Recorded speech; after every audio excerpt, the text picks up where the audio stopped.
Sorry दोस्तों, ये video बहुत दिनों बाद आई है क्योंकि मेरे कजन ब्रदर की डेथ हो गई थी और मैं फ्यूनरल अटेंड करने गया था।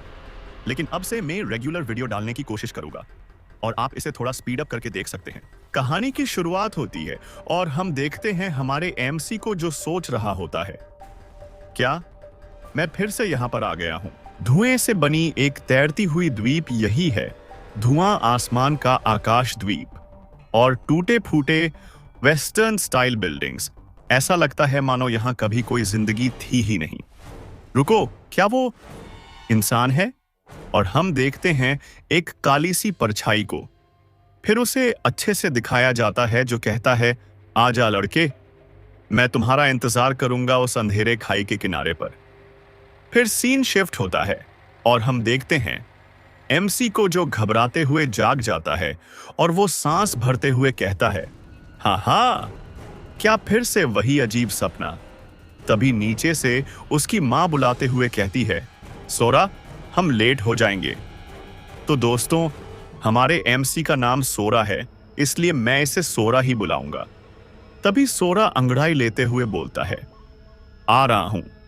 फिर स्क्रीन शिफ्ट होता है और वो सोचता है, मुझे लगता है मैं उस आदमी को जानता हूं जो मेरे सपने में आया था।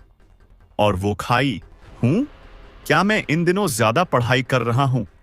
फिर हम देखते हैं सोरा के पापा को जो बाथरूम में से गुनगुनाते हुए निकलते हैं और सोरा के सिर को थपथपाते हुए कहते हैं, अरे सोरा, क्या आज फिर से देर तक सोते रहे?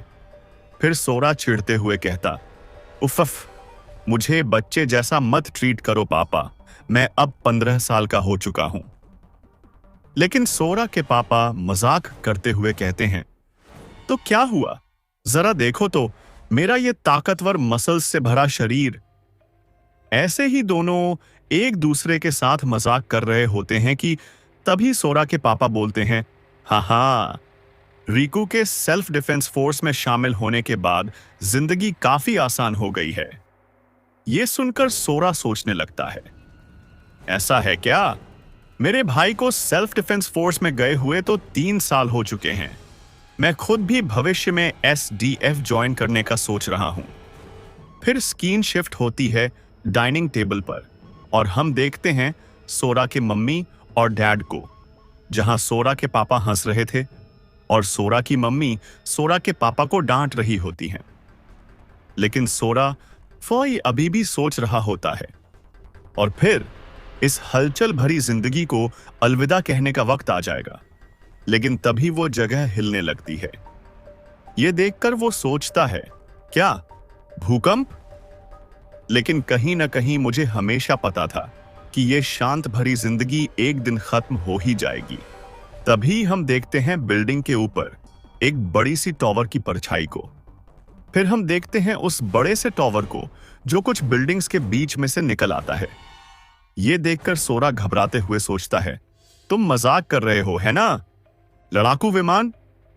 लेकिन मुझे यह अंदाजा तक नहीं था कि उस टॉवर का प्रकट होना इंसानियत के इतिहास को कितनी बुरी तरह बदल कर रख देगा। लेकिन इतना जरूर जानता था कि यह टॉवर किसी तरह मेरे सपनों से जुड़ा हुआ है। फिर स्क्रीन शिफ्ट होता है और हम देखते हैं सोरा के परिवार को जो सोरा के बड़े भाई रीकू से बात कर रहे थे। और रीकू उन्हें बताता है, कोई बात नहीं, मुझे बस एसडीपी की हिदायतों का पालन करना है और फिर मैं जल्द ही घर लौट सकूंगा, मैं वादा करता हूं। यही वो चीज थी जो उसके भाई ने उन्हें कहा था, लेकिन एक कमजोर सी आवाज में। और खबरों में तो कहा गया था कि जब तक लोग घरों में रहेंगे कोई समस्या नहीं होगी। लेकिन अब तक दुनिया भर में 20 टॉवर प्रकट हो चुके हैं। लेकिन ज्यादा वक्त नहीं बीता था कि खबरें आनी ही बंद हो गईं। और अब वही जानकारी बार बार रेडियो पर दोहराई जा रही है। फिर हम देखते हैं सभी लोगों को जो कह रहे होते हैं, जल्दी से किसी शेल्टर में चलो। ये सब कुछ देखकर सोरा हमें बताता है। फिर आया आदेश सभी को शेल्टर में पहुंचने का। उसके बाद जब मां और मैं इवैक्यूएशन शेल्टर की तरफ जा रहे थे, मां ने भाई के लिए एक चिट्ठी छोड़ दी थी। रास्ते में जो कुछ भी हमने देखा मानो किसी अनजानी सच्चाई की ओर इशारा कर रहा था। सड़क से गुजरते सैनिकों के वाहनों में बैठी हर एक शक्ल पर बस हताशा ही दिख रही थी। उनके वाहनों पर भयानक पंजों के निशान थे और अंदर से सड़न की एक घिनौनी बदबू आ रही थी। ये सब देखकर सोरा के पापा बोलने लगते हैं, आखिरकार इस दुनिया को हो क्या रहा है। फिर स्कीन शिफ्ट होती है जिम्नेजियम, अस्थाई निकासी शरण स्थल पर, और उस जगह को देखते हुए सोरा सोचने लगता है, शेल्टर लोगों से भरे हुए थे, लेकिन शायद ही कोई कुछ बोल रहा था। ऐसा लग रहा था मानो सब बस अपनी मौत का इंतजार कर रहे हो। तभी सोरा के पापा उसे बुलाने लगते हैं। अभी भी वो सोच रहा होता है, लेकिन इस सन्नाटे के बीच भी कुछ लोग थे जो माहौल बिगाड़ रहे थे और वो अपनी मौजूदगी जताने के लिए हर हद पार कर रहे थे। तभी हम देखते हैं एक बंदे को जो उस छोटे बच्चे के हाथ पकड़कर कहता है, अबे कमीने, मेरी ब्रेड चुराने की हिम्मत कैसे हुई तुझमें। यह सुनकर वो बच्चा जोर से बोलने लगता है, आह, मैंने नहीं चुराई, सबको बस एक ही पीस दी गई थी, तुम अपनी वाली खा चुके होगे। और अपनी पोल खुलते देख वो आदमी चिढ़ते हुए उस बच्चे के पेट में घुटना मार देता है। यह देखकर कुछ लोग बोलने लगते हैं, ओह, उसने उसे मार दिया, कोई कुछ करेगा भी या नहीं।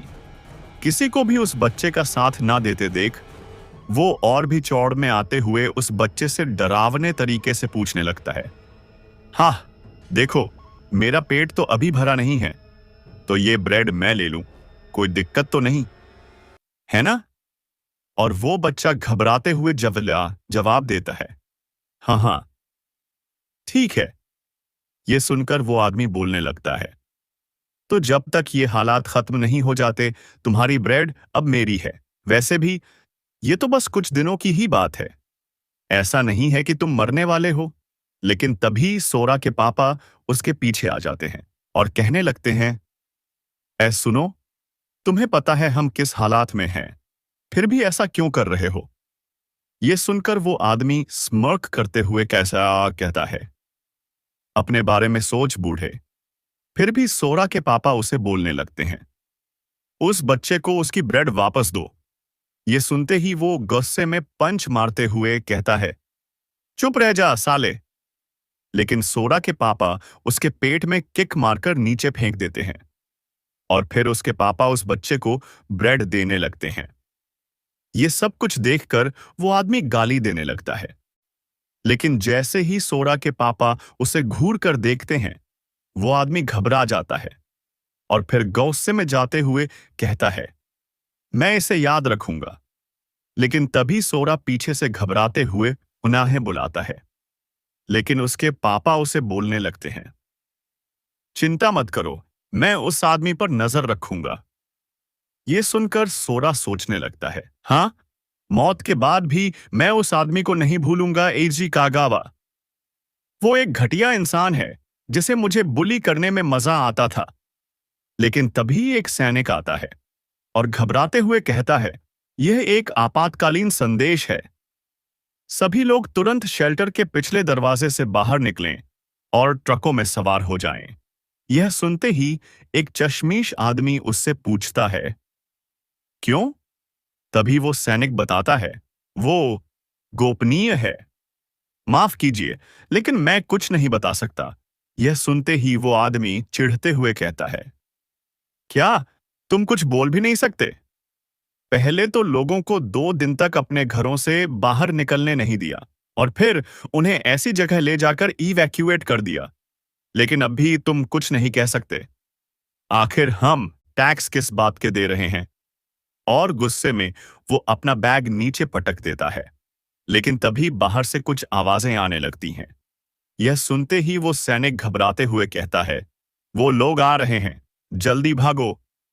यह सुनते ही सोरा अपने माता पिता के साथ जाते हुए सोचता है, मुझे इस सब के बारे में बहुत बुरा महसूस हो रहा है। और हम देखते हैं उस सैनिक को जो उस गेट को बंद करते हुए बोलता है, मैं अब उन्हें ज्यादा देर तक रोक नहीं सकता, जल्दी करो और गाड़ियों में बैठ जाओ। लेकिन तभी वो गेट टूट जाती है। फिर कुछ मॉन्स्टर्स अंदर आने लगते हैं और उस सैनिक को भी मार देते हैं। तभी वो मॉन्स्टर हंसने लगता है। यह देखकर सोरा सोचने लगता है, यह आखिर क्या हो रहा है दुनिया में। फिर हम देखते हैं सभी लोगों को जो डर के मारे चिल्ला रहे होते हैं, बचाव बचाव, वो एक डरावना राक्षस है। और हम देखते हैं सोरा के मम्मी और पापा जो उसे बुलाते हुए कहते हैं, सोरा जल्दी करो सोरा। फिर हम देखते हैं सभी लोगों को जो चिल्लाते हुए गाड़ियों में चढ़ने लगते हैं। तभी हम देखते हैं सोरा को जो उन्हें बताता है, इसमें और लोग नहीं आ सकते, तुम दोनों पहले चढ़ो। लेकिन फिर भी सोरा के पापा उसका हाथ पकड़कर अंदर लेने की कोशिश करते हैं। यह देखते ही सभी लोग गुस्से में बोलने लगते हैं, अरे उसे छोड़ो, ये ट्रक पहले ही पूरा भर चुका है। अगर तुम्हें ऐसे ही टाइम खराब करना है तो नीचे उतर जाओ। यह सब देखकर वो उनका हाथ छोड़कर दूसरी गाड़ी की ओर भागते हुए सोचने लगता है, डैम इट, मुझे अब किसी और ट्रक पर चढ़ना पड़ेगा। लेकिन वो देखता है कि ज्यादातर ट्रक भरे हुए थे। तभी उसे एक खाली ट्रक दिखाई देता है और हम देखते हैं उसमें पहले ही एजी कागावा चढ़ चुका होता है और सोरा भी उसमें चढ़ने की कोशिश करता है। तभी कोई उसके ओर हाथ बढ़ाता है। यह देखकर सोरा थैंक यू बोलता है। यह सुनकर एजी कागावा बोलता है, हाँ, क्या तुम मुझे थैंक यू बोल रहे हो? और यह आवाज सुनते ही सोरा घबरा जाता है। यह देखकर एजी कागावा जोर से हंसते हुए कहता है, यह लाइन तो मेरी है, और आखिर तू अपने बाप की जगह क्यों नहीं मर जाता, हरामी इंसान कहीं के। ये कहते हुए वो सोरा को वहां से धक्का दे देता है और सोरा गिरते हुए सोचने लगता है, सब खत्म हो गया, मैं अब भी मरना नहीं चाहता, कोई तो मेरी मदद करो। तभी वो किसी के पैरों को देखता है और यह वही आदमी था जिसे हमने कहानी की शुरुआत में देखा था, जो सोरा से बोल रहा होता है, और ये बच्चे, मैं तुम्हारा इंतजार करूंगा अंधकार से भरी खाई के किनारे पर। यह कहते हुए वो गायब हो जाता है और तभी सोरा भी ABYSS में टेलीपोर्ट हो जाता है।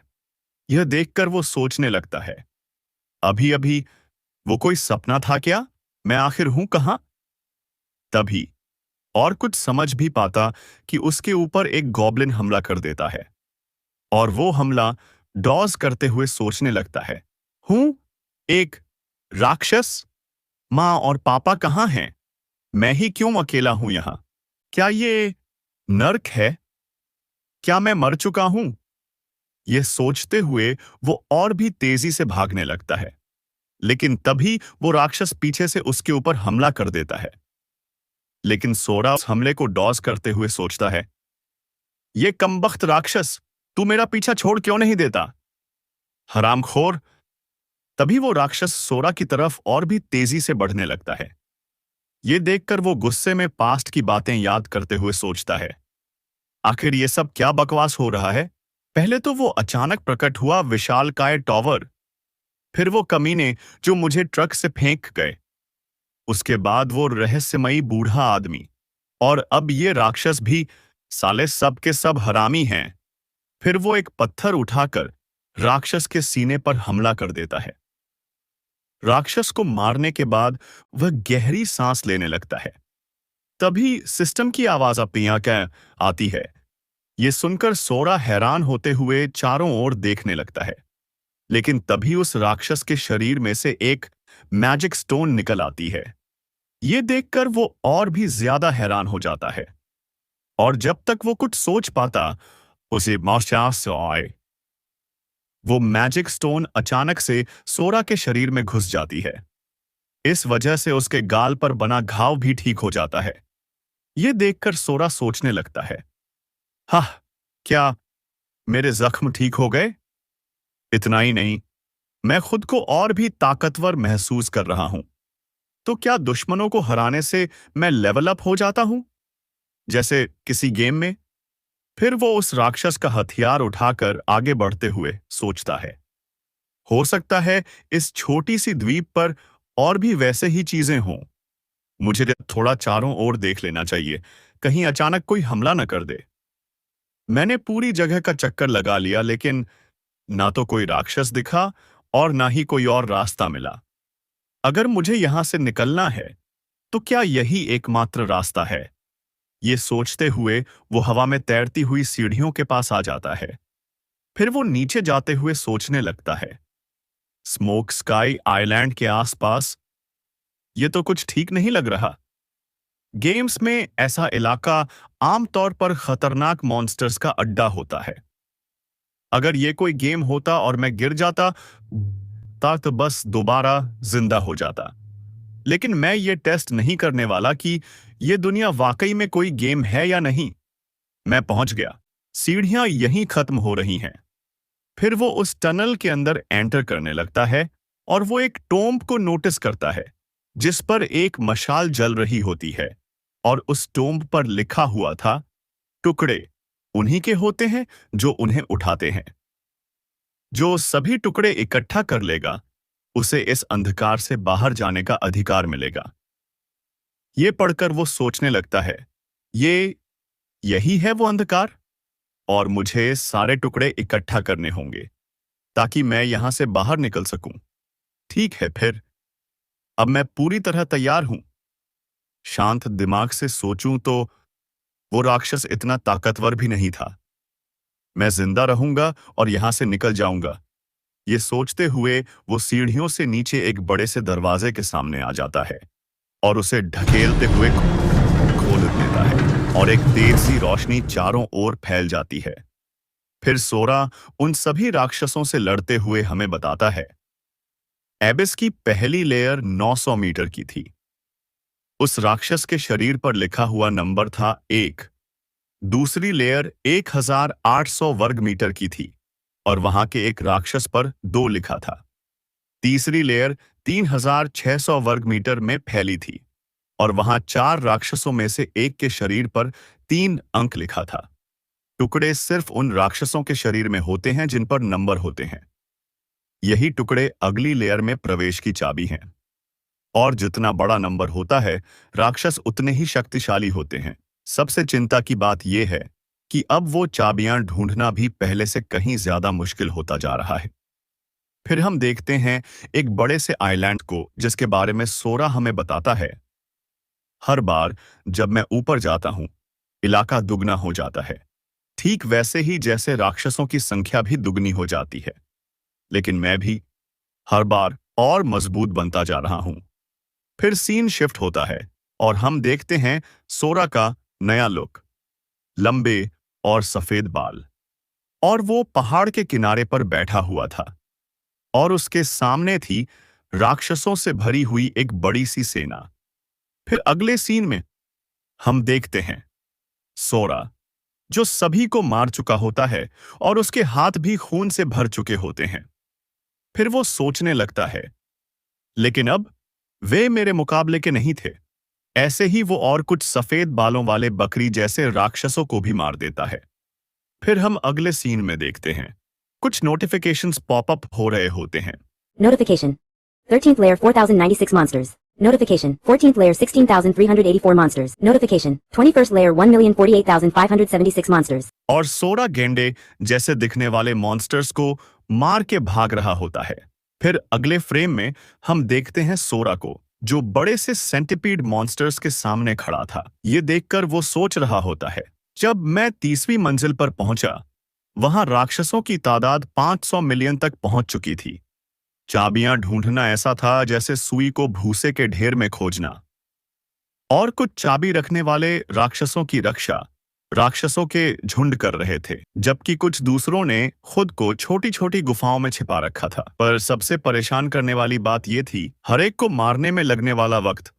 लेकिन चाहे कुछ भी हो जाए, मैं लगातार आगे बढ़ता रहा। ये कहते हुए वो उस सेंटिपीड, ऑर्ग और ड्रैगनस को मार देता है। फिर सीन शिफ्ट होता है और हम देखते हैं वो 42वें लेयर के दरवाजे को खोल देता है और उसके सामने थे अलग अलग प्रजाति के मॉन्स्टर्स जिनकी संख्या थी 2,19,90,23,255 20,552। और वो मॉन्स्टर्स हंसते हुए सोरा की ओर बढ़ जाते हैं। लेकिन यह देखकर डरने की जगह वो पागलों की तरह जोर से हंसते हुए कहता है, हा हा हा हा, अब आएगा असली मजा। और ऊपर से ड्रैगनस उड़कर जा रहे होते हैं। फिर सीन शिफ्ट होता है और हम देखते हैं सोरा को, जो कह रहा होता है, आखिर अब कौन सा साल चल रहा है? नहीं, अब वक्त का कोई मतलब नहीं रह गया है। यहां तो बस मौत है और कत्लेआम। फिर हम देखते हैं एक बड़ी सी दीवार को, जिस पर कुछ मार्क्स बने होते हैं। और हम देखते हैं सोरा को, जो वो मार्क्स बनाकर दिन गिन रहा था। लेकिन तभी वो नोटिस करता है, उसके पीछे कुछ मॉन्स्टर्स हथियार लेकर आ चुके होते हैं। लेकिन वो उन्हें देखकर कुछ नहीं बोलता। फिर भी वो लोग सोरा के पीछे से हमला कर देते हैं। और अगले सीन में हम देखते हैं उस दीवार पर कुछ खून के धब्बे। फिर हम देखते हैं सोरा को, जो उस कुत्ते जैसे दिखने वाले मॉन्स्टर को मार देता है और उसकी गर्दन उखाड़ लेता है। और वो बोलने लगता है, आखिर अब तक कितने राक्षस हो गए? खैर, पहले इसे काट डालता हूं। क्या अब वक्त नहीं आ गया कि मुझे चाबी मिल जाए? ये कहते हुए वो खुशी से उछलने लगता है। लेकिन तभी वो चट्टान टूट जाती है। ये देखकर वो हैरान हो जाता है। और हम देखते हैं एक सेंटिपीड को, जिसने वो चट्टान तोड़ी होती है। ये देखकर सोरा गुस्से में बोलने लगता है, क्या जबरदस्त एंट्री थी! क्या तुम ही वो चाबी हो? फिर वो उछलकर अचानक से उस सेंटिपीड मॉन्स्टर के सामने आ जाता है। और वो बोलने लगता है, सब कुछ एक जैसा ही है। जो राक्षस खुद को ताकतवर समझते हैं, वो भी एक ही वार में ढेर हो जाते हैं। ये कहते हुए वो उस सेंटिपीड मॉन्स्टर को दो हिस्सों में बांट देता है। और फिर वो उस सेंटिपीड को मारने के बाद नीचे कुछ ढूंढ रहा होता है। लेकिन वो चीज न मिलने के कारण गुस्से में चिल्लाते हुए कहता है, आखिर वो कहां है? कहां है वो 42वें स्तर की चाबी? अब तो बाहर आ जाओ। फिर सीन शिफ्ट होती है पृथ्वी के ऊपर, और हमें उस जगह के बारे में बताया जाता है। साल BC में दुनिया भर में अचानक 20 टावर प्रकट हो गए। इससे पहले कि इंसान कुछ समझ पाते, उन टावरों से राक्षस निकलने लगे और लगभग पूरी मानवता का सफाया कर डाला। ज्यादातर लोग मारे गए। उस दिन को न्याय दिवस, जजमेंट डे, कहा जाने लगा। कुछ गिने चुने लोग ही उस तबाही से बच पाए और उन्होंने एक रहस्यमय सिस्टम तक पहुंच हासिल कर ली। जिन लोगों का जागरण हुआ, उन्हें अद्भुत और अपार शक्ति प्राप्त हुई। मानव समाज को फिर से बसाया गया और जागृत लोगों ने मिलकर हंटर गिल्ड्स की स्थापना की। और हम देखते हैं कुछ लोगों को जो उस टावर के अंदर एंटर कर रहे होते हैं। फिर सीन शिफ्ट होती है और हम देखते हैं सोरा को, जो एक मॉन्स्टर का पीछा कर रहा होता है और कहने लगता है, रुको, अपने स्टैट्स तो दिखाओ। हूं, ये क्या? और तभी कुछ चेन आकर उस मॉन्स्टर को जकड़ लेती हैं और दूसरी तरफ से आवाज पास आती है, उसने अभी एक एडवांस्ड ट्रांसफर स्क्रॉल इस्तेमाल किया है, उसे रोको। उस समन को पूरी तरह होने मत दो। ये सुनते ही सोरा कहने लगता है, हम? क्या वो इंसानी भाषा थी? और वो चेंस उस मॉन्स्टर को पोर्टल के अंदर ले जाने लगती हैं। ये देखकर सोरा सोचने लगता है, रुको, क्या वो सच में बाहर जाने का रास्ता है? एक रास्ता, सच में एक रास्ता है। और ये सोचते हुए अपने पैरों में ताकत लगाते हुए उछलकर उस पोर्टल की ओर बढ़ जाता है। लेकिन इस वजह से सिस्टम में एक वार्निंग पॉपअप होती है। Warning. Abyssal summoning is unable to transfer more than 2 living beings. Warning. Abyssal summoning is unable to transfer more than 2 living beings. ये कहते हुए सिस्टम की कुछ चेंस उसे रोकने की कोशिश कर रही होती हैं।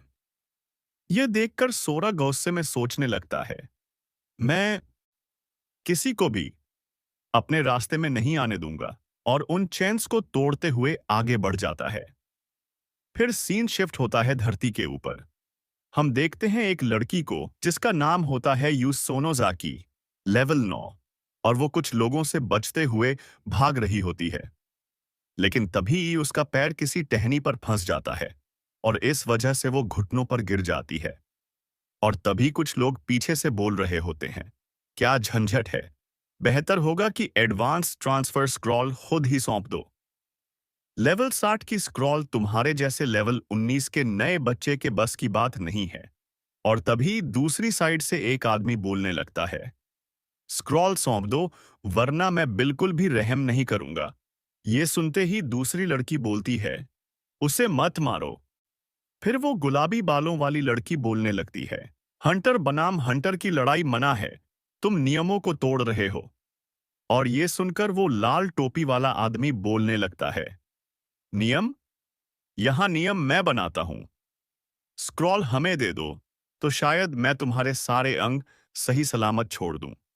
ये सुनते ही वो गुलाबी बालों वाली लड़की अपने पीछे से स्क्रॉल को समन करते हुए कहने लगती है, अगर मैं तुम्हारी जगह होती तो मुझे और ज्यादा घेरने की गलती नहीं करती। इसका अंजाम ठीक नहीं होता। ये सुनते ही दूसरी लड़की कहने लगती है, यह बहुत बुरा है, वो जबरदस्ती समन करने वाली है, उसे रोको।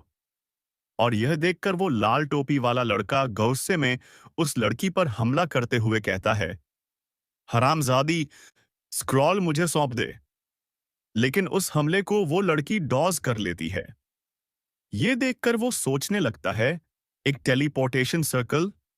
फिर हम देखते हैं उस गुलाबी बालों वाली लड़की को, जो समनिंग स्क्रॉल को एक्टिवेट करते हुए बोल रही होती है, अगर मुझे वैसे भी मरना ही है तो मैं तुम्हें भी अपने साथ लेकर ही मरूंगी।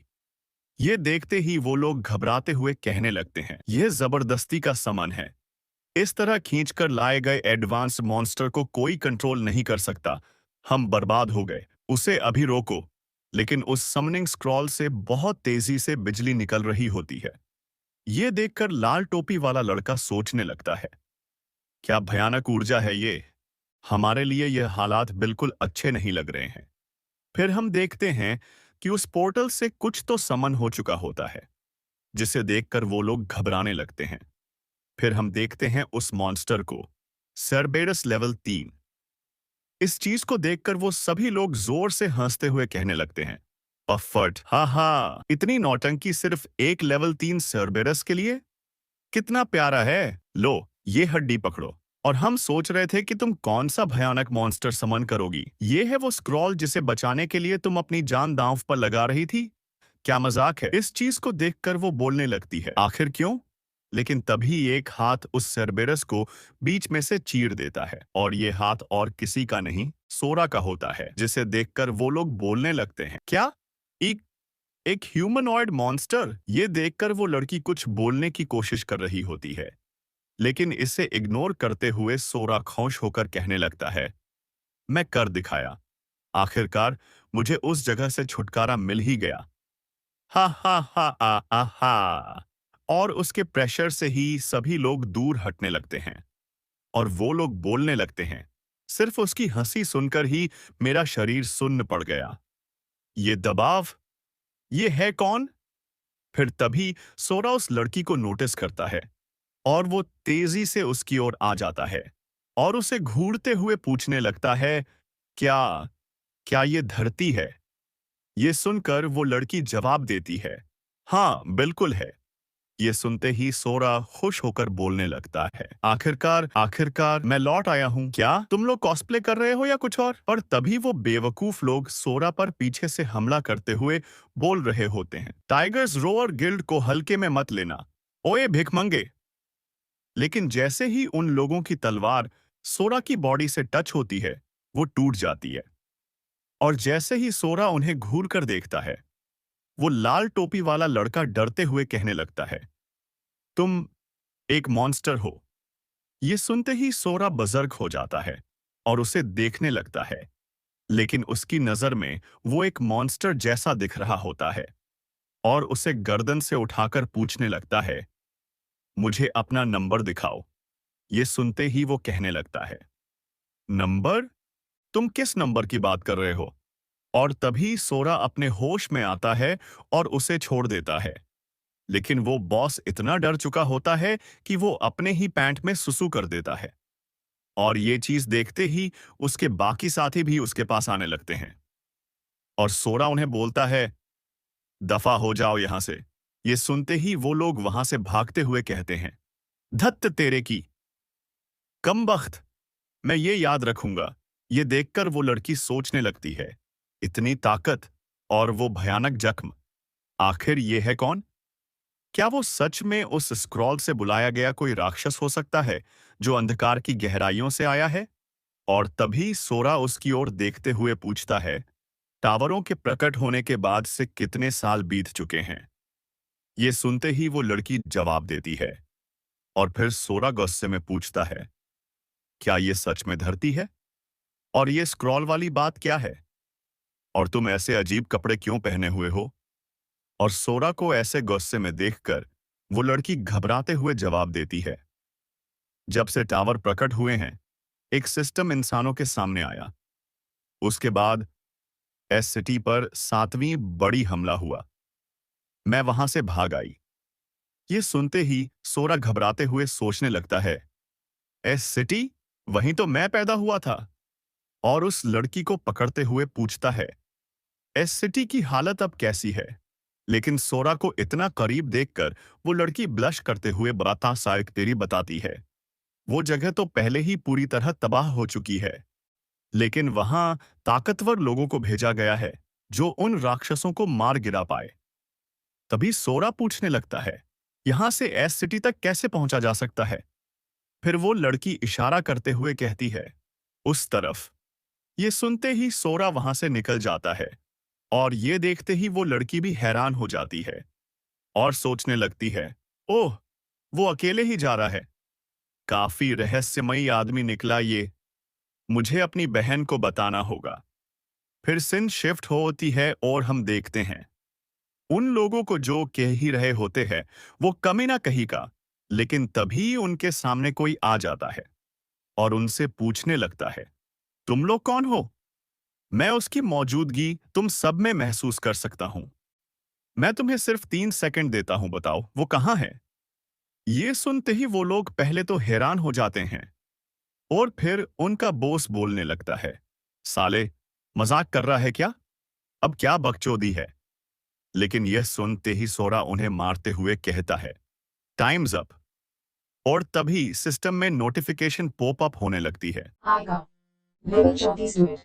स्थिति मृत। Shoji Shido. लेवल 35 तलवारबाज। स्थिति मृत। Shosei Toshida. Level 38 barbarian.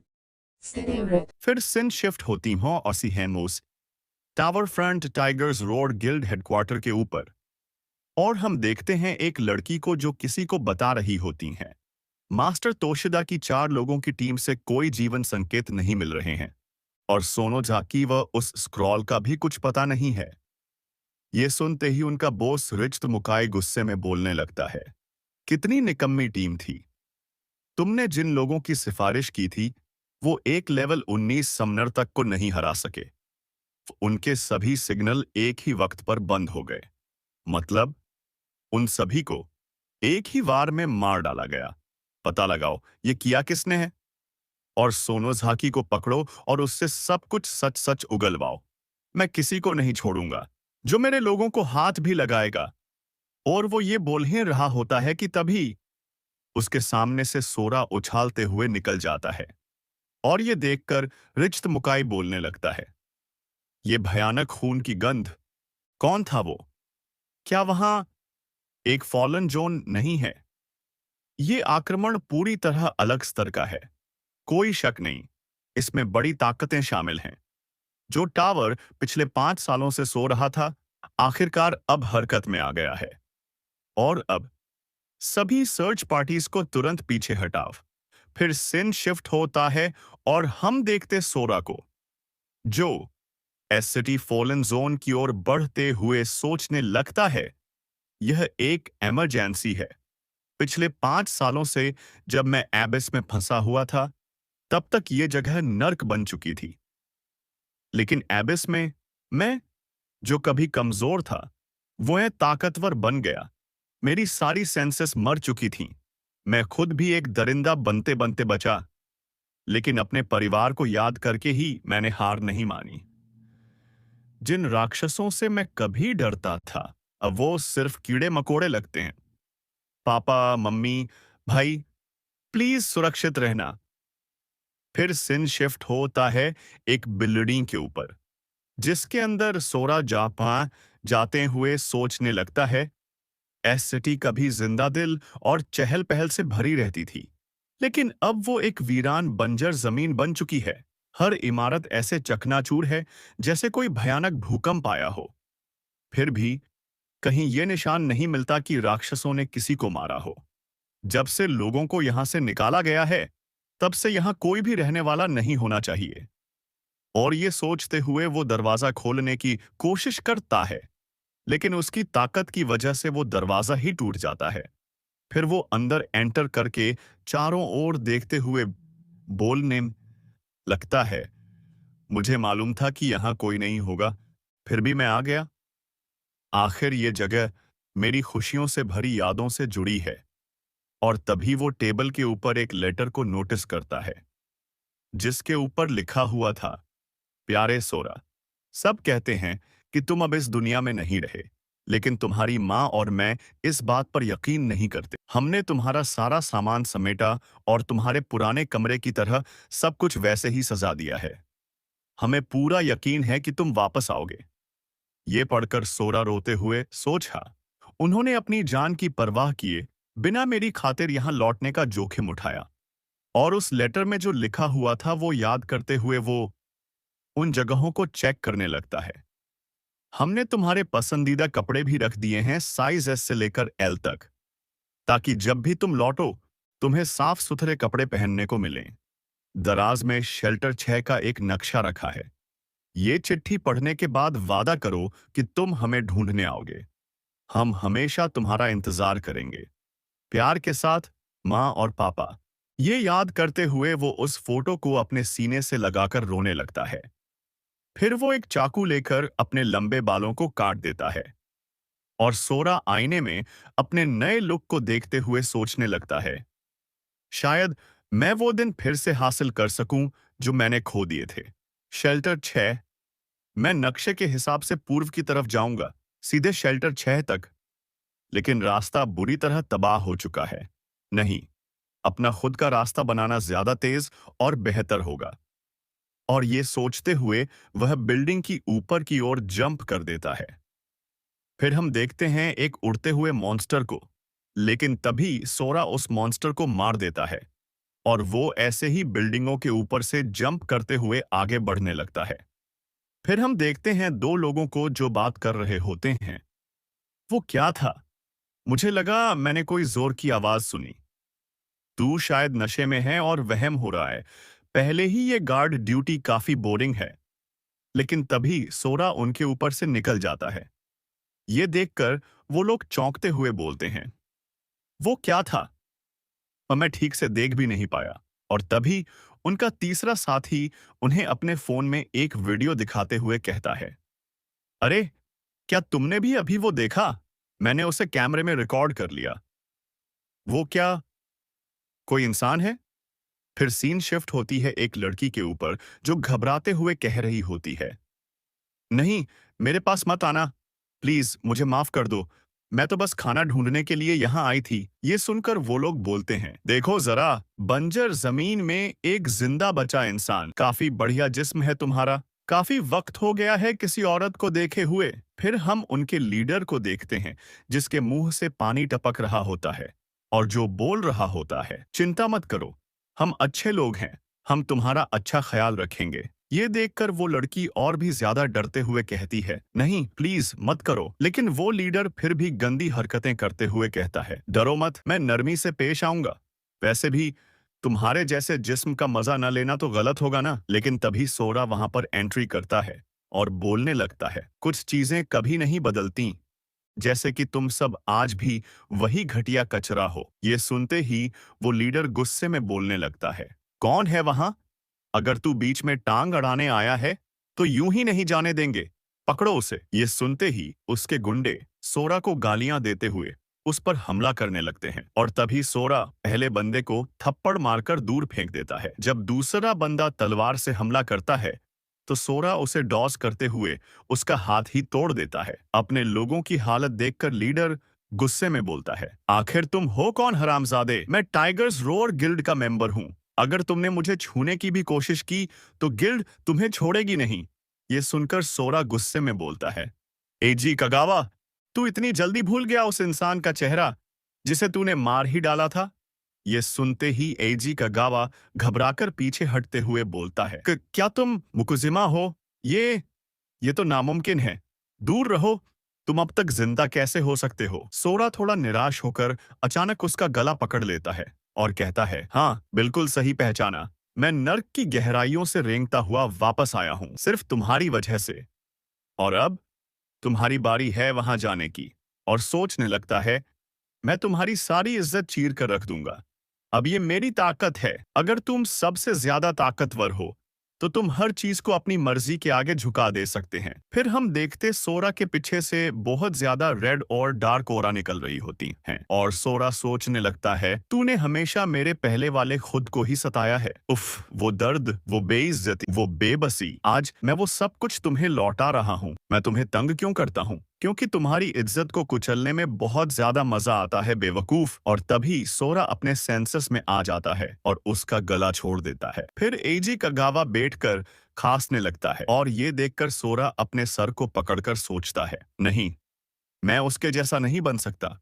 लेकिन अगर उसकी जैसी गंदगी जिंदा रही तो और भी लोग मरेंगे। फिर सोरा उसकी ओर गुस्से में देखते हुए कहता है, कगावा, तूने मुझे मारने की कोशिश की थी लेकिन नाकाम रहा, इसलिए मैं तुझे नहीं मारूंगा। लेकिन इसका ये मतलब नहीं कि मैं तुझे यूं ही जाने दूं। ये सुनकर कगावा बोलता है, क्या तू करने का सोच रहा है? ये सुनकर सोरा उसे बताता है, 2 साल तक स्कूल में तूने मेरी जिंदगी को नर्क बना दिया। उसके लिए एक घूंसा, कमजोरों को डराने धमकाने के लिए एक और घूंसा, मुझे ट्रक से धक्का देकर मारने की कोशिश के लिए 2 घूंसे, मुझसे कुल 4 वार झेल ले और हिसाब बराबर समझ। ये सुनकर कगावा घबरा जाता है और बोलने लगता है, मुझे माफ कर दो, सब मेरी ही गलती थी, प्लीज मुझे माफ कर दो। अगर तुमने अभी की ताकत से मुझे मारा तो शायद मैं पहले ही घूंसे में मर जाऊंगा। लेकिन यह सुनकर सोरा बोलता है, चिंता मत कर, मैं हल्के हाथ से मारूंगा। और वो पंच करते हुए काउंट करने लगता है। यह है दूसरा घूंसा और उस पंच की वजह से फ्लोर के ऊपर ब्लड बिखर जाती है। फिर वो तीसरा पंच मारकर बोलता है, खड़ा हो जा। ये सुनकर कगावा दर्द में कर्राते हुए बोलता है, बस मुझे मार ही डालो।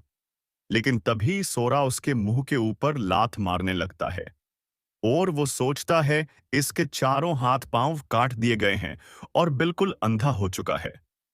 ठीक ही लग रहा है। फिर वो उसके साथियों को बोलने लगता है, इसे अस्पताल ले जाओ और आइंदा कभी भी मेरे सामने मत आना। फिर सोरा वहां से जंप करते हुए निकल जाता है और आगे बढ़ते हुए सोचने लगता है, साफ सफाई हो चुकी है, अब निकलते हैं, हम घर की तरफ जा रहे हैं। फिर सीन शिफ्ट होती है एस सिटी बफर जोन के ऊपर, जहां पर हम देखते हैं कुछ सोल्जर्स को जो लोग बात कर रहे होते हैं। काश मुझे भी दीवार की निगरानी की ड्यूटी मिलती। सच में, कम से कम यहां तो असली में मॉन्स्टरों से लड़ना नहीं पड़ता। इतना डरपोक मत बन। अगर कोई मॉन्स्टर आ गया तो घबराकर दीवार से गिर मत जाना। हा हा हा हा हा। लेकिन तभी फर्स्ट लेफ्टिनेंट तांजी कागेओरा लेवल 33 कमांडर आ जाते हैं और उन्हें बोलने लगते हैं, ध्यान बनाए रखो, पता नहीं कब कोई अचानक सामने आ जाए। ये सुनकर प्राइवेट शो की मात्सुओरा लेवल 22 वॉरियर जवाब देता है, सर, लेकिन ये तो बफर जोन है। एरिया एक्स के मॉन्स्टर यहाँ शायद ही कभी दिखाई देते हैं। जब तक हम सतर्क रहें। इतना वो बोल ही रहा होता है कि तभी एक टेंटिकल मॉन्स्टर उन लोगों के ऊपर हमला कर देता है और हमें उस मॉन्स्टर के बारे में बताया जाता है कि यह एक क्रैकन्स चाइल्ड लेवल 45 का शेल टाइप मॉन्स्टर है। और इसे देखकर वो लोग बोलने लगते हैं, एक मॉन्स्टर आ गया है, घबराओ मत, फॉर्मेशन में बने रहो। फिर वो लोग उस मॉन्स्टर के ऊपर फायर करने लगते हैं। लेकिन इस ही चीज की वजह से वो मॉन्स्टर ओम भी ज्यादा गुस्सा हो जाता है। ये देखकर एक सोल्जर बोस लगता है, धत्त तेरी की, इसका लेवल इतना ज्यादा है कि हमारे हथियार बेअसर हैं। वो आ रहा है। ये देखकर लेफ्टिनेंट सभी को फैल जाने के लिए बोलते हैं, लेकिन तब तक वह मॉन्स्टर उन लोगों के ऊपर हमला करके एक सोल्जर को मार देता है। ये देखकर उसका साथी उस मॉन्स्टर की ओर एक्सप्लोसिव लेकर बढ़ते हुए कहता, कमीने ऑन ऑक्टोपस, तुझ में आज नहीं छोड़ूंगा, अब तेरा काम तमाम है।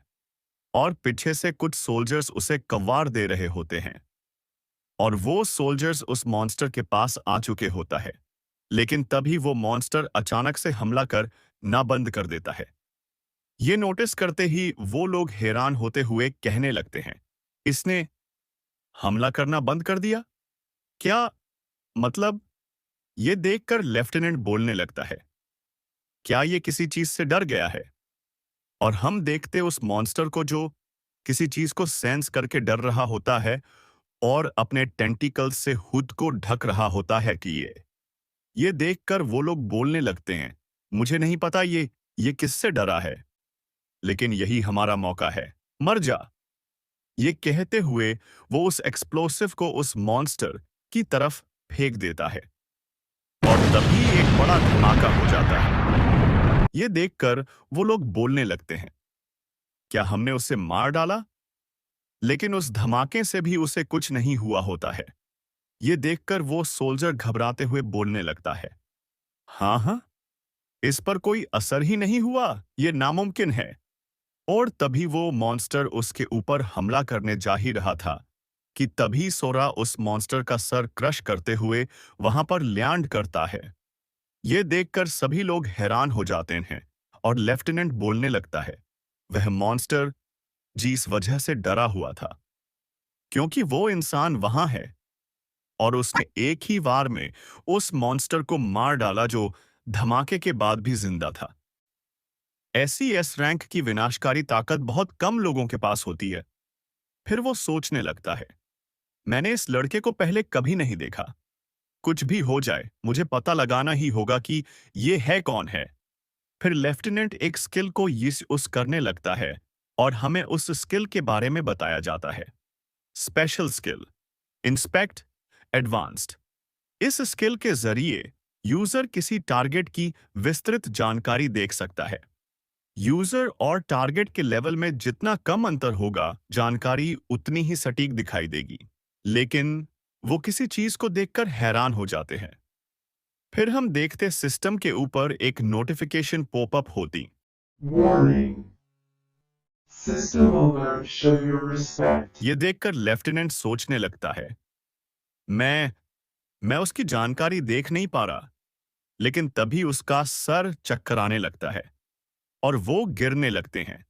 ये देखकर उसके बाकी साथी कहने लगते हैं, लेफ्टिनेंट क्या हुआ? लेफ्टिनेंट गिर गए हैं, मेडिकल टीम को बुलाओ। ये सुनकर सोरा हैरान हो जाता है और पीछे मुड़कर वो एक सोल्जर को पूछता है, ए सुनो, मुझे तुमसे कुछ पूछना है। आखिर यहां से इवैक्यूएशन शेल्टर 6 कितनी दूर है? ये सुनकर वो सोल्जर जवाब देता है, वो उत्तर में 50 किलोमीटर दूर है, लेकिन वहां तक पहुंचने के लिए तुम्हें एरिया एक्स से होकर जाना होगा। Area x? ये सुनकर सोरा थोड़ा हैरान हो जाता है। फिर वो सोल्जर और भी बताने लगता है कि वहीं पर मॉन्स्टर्स की भीड़ को रोका जा रहा है। लड़ाई से होने वाले नुकसान को कम करने के लिए सभी मॉन्स्टर्स को उसी इलाके में इकट्ठा किया गया है। वहां बहुत सारे हंटर्स उन राक्षसों से लड़ रहे हैं। तभी कुछ सोल्जर्स पीछे से बोल रहे होते हैं, वाओ, ये तो सारे रेयर ड्रॉप्स हैं। फिर सोरा उन लोगों की तरफ देखते हुए सोचता है, क्या असली दुनिया में मॉन्स्टर्स को हराने पर भी ड्रॉप्स मिलते हैं? ये तो वाकई किसी गेम जैसा ही है। फिर सोरा उस सोल्जर से पूछता है, आखिर तुम्हारे हिसाब से ये मॉन्स्टर कितना ताकतवर था? और इसका जवाब देते हुए वो सोल्जर बताता है कि एक लेवल 45 का होना मतलब कोई आसान दुश्मन तो नहीं था। ये सुनते ही सोरा सोचने लगता है, क्या इतना ही इनके लिए मुश्किलें पैदा करने के लिए काफी था? फिर सोरा उस सोल्जर से पूछता है कि आखिर इस मॉन्स्टर रश में लेवल 45 से ऊपर के कितने मॉन्स्टर्स हैं? फिर वो सोल्जर थोड़ा घबराते हुए जवाब देता है, शायद 100 से ज्यादा नहीं होंगे। अगर ऐसे मॉन्स्टर्स हर जगह भरे होते तो इंसानियत कब की खत्म हो चुकी होती। फिर वो मुड़कर जाते हुए कहता है, समझ गया, धन्यवाद। तो फिर अब मैं निकलता हूं। और सोरा को जाते हुए देखकर वो सोल्जर कहने लगता है, शायद ये एक ज्यादा बड़ी बात है, लेकिन प्लीज एरिया एक्स जाइए। अगर आपके जैसे कोई ताकतवर हंटर वहां होगा तो यकीन है बहुत सारे लोगों की जान बच सकती है। ये सुनते ही सोरा उससे पूछने लगता है, शेल्टर 6 तक जाने का सबसे छोटा रास्ता एरिया एक्स से होकर ही तो जाता है ना? ये सुनकर सोल्जर बताता है, हाँ, लेकिन क्या इसका मतलब? और फिर सोरा जाते हुए बताता है, हाँ, जब मैं एरिया एक्स से गुजरूंगा तो जो भी बदकिस्मत राक्षस मेरे रास्ते में आएगा उसे मैं खत्म कर दूंगा। फिर सिन शिफ्ट होती है front line rear military camp में, जिसके अंदर लेफ्टिनेंट होश में आ रहे होते हैं। ये देखकर वो सोल्जर बोलने लगता है, लेफ्टिनेंट, आप आखिरकार होश में आ गए। फिर वो लेफ्टिनेंट बैठते हुए पूछने लगते हैं, आखिर मैं कितनी देर तक बेहोश था? ये सुनकर वो बताने लगता है, करीब 10 मिनट सर। और सच में ये राक्षसों से गिरे रिकवरी आइटम्स ने तुरंत असर कर दिया। लेकिन इस चीज को इग्नोर करते हुए लेफ्टिनेंट पूछता है, आखिर जिस आदमी ने हमें पहले बचाने आया था उसका क्या हुआ? फिर वो बताता है कि वो नॉर्थ की तरफ चला गया।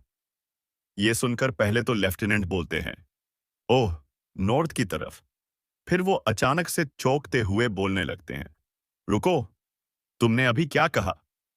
और लेफ्टिनेंट को ऐसे झोंका हुआ देखकर वो थोड़ा घबराते हुए बताता है कि वो इवैक्यूएशन शेल्टर 6 लौट रहा है। ये सुनकर वो लेफ्टिनेंट पूछता है, क्या वो एरिया एक्स से होकर जाएगा? फिर वो सोल्जर जवाब देता है कि उसे देखकर ऐसा लग रहा था जैसे कि उसे कोई परवाह ही नहीं थी, और वो बिना किसी झिझक के चला गया। ये सुनते ही लेफ्टिनेंट उसे बोलने लगता है, तुरंत सेंट्रल कमांड सेंटर से कांटेक्ट करो। और वो सोल्जर पूछने लगता है कि क्या सेंट्रल कमांड सेंटर लेफ्टिनेंट? लेकिन दूसरी ओर लेफ्टिनेंट अपने घड़ी में देखते हुए सोचने लगता है, करीब 10 मिनट बचे हैं स्केड्यूल्ड टाइम तक, मुझे वहां तक पहुंच जाना चाहिए। और तभी वो सोल्जर आकर बोलने लगता है कि उसने इमरजेंसी रेडियो से मैसेज भेज दिया है। लेकिन सेंट्रल कमांड सेंटर क्यों लेफ्टिनेंट? ये सुनकर लेफ्टिनेंट उस रेडियो को सेंट्रल कमांड सेंटर के साथ कनेक्ट करते हुए बताता है, यह ऑपरेशन पहले वाले ऑपरेशनों से बिल्कुल अलग है। यह जानकारी बेहद गोपनीय है, इसलिए तुम लोगों को इसके बारे में नहीं बताया गया। एरिया एक्स जो इस ऑपरेशन का बेस है, वो उस रीजन का हिस्सा नहीं है जहां हम मॉन्स्टर्स को रोके हुए हैं, क्योंकि वो एक बॉम्बिंग जोन है। आज के लिए फिलहाल इतना ही। आपकी तरह मैं भी मायूस हूं, लेकिन उम्मीद पर दुनिया कायम है। दिल दुखा है लेकिन टूटा तो नहीं है, और उम्मीद का दामन छूटा तो नहीं।